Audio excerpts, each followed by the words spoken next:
you want to know what a stony field looks like, this is what a stony field looks like. And that's Suzanne talking as she wanders off. She thinks I'm standing next to her, but not. I forgot to mention, at least I believe I forgot to mention, we're walking to Ventosa today, which is a shorty of I think 18k. Tomorrow will be a longer one into Santo Domingo, but today is just Ventosa, little town, middle of nowhere. Who knows what to find? Never been there before. Well, walked through it, never stayed there before, so we shall see. Here we are, walking by the side of a road with the trail of Camino in front of us. Oh, that's interesting. We began this Camino thing a long time ago, 2012, and what started it off for us was a film directed, written by Emilio Estevez, with Martin Sheen, his dad, in it. And basically the film's called The Way, and it has inspired many people.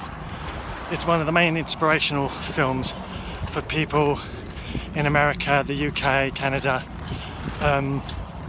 doing the pilgrimage, the Camino. And we were just discussing sort of the finer character points, I suppose one might say. There are 4 characters in the film. There's a Canadian woman, an American who's played by Martin Sheen, who is the main character, an Irishman, and a Dutchman.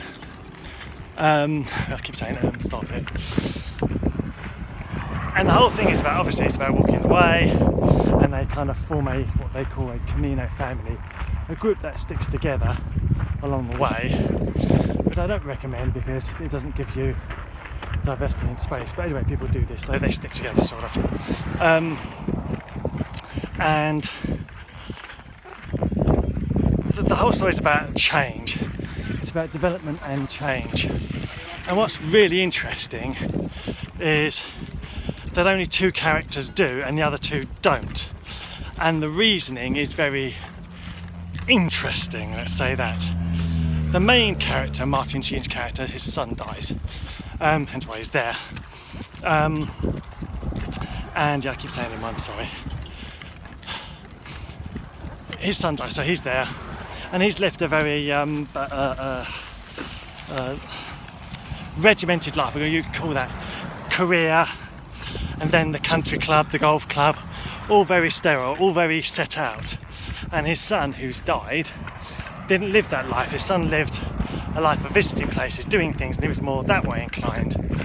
And eventually, through the death of his son, he changes. He gains redemption and he changes.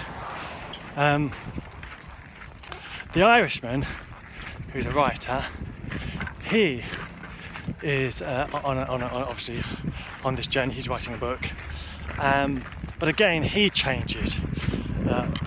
He makes, you can see it in the end, he makes contact with God, let's say that. He recommits himself in some way. So I'm leaving Suzanne behind. I tend to walk very quickly, quicker, and not concentrate where she is. So that's his change. What's more interesting about the story is the 2 that don't change. The Dutchman is there supposedly because he's too fat and his wife doesn't want to have sex with him. But he's also a drug addict, yeah, and a food addict. In fact, he's an addict, and he continues his addiction along the whole of the way without changing. He just continues. The problem with being on Camino, on any retreat or journey, is you bring you along. I have to bring this idiot along wherever I go. And the trick, as I've said previously, is trying to let go of everything, trying to let go of the chatter in your head, trying to let go of all the worries and all of that, and the habit of being you. And I'll get to the habit thing in a little while. But the Dutchman doesn't. He basically stays himself along the whole trip. Smoking, taking drugs, drinking, eating, and that's him. So, doesn't change, and by the end of it, he hasn't changed. He hasn't lost the weight he wanted to lose. He's just stuck. And then there's the Canadian woman who again has her own thing, and what she says, she wants to give up smoking, but that's not really her problem. Her problem is she's a victim, and she carries her victimhood around, and it defines her, and she doesn't let it go. She just does not let it go. She blames some of her actions onto a partner, whereas actually they're her actions and her choices. So yeah, she excuses herself too much, so she remains a victim. So on the Camino, which is the point of what I'm saying, there is an opportunity to change, there's an opportunity to grow, but you have to take the opportunity. It's here in life, there's an opportunity to change and grow.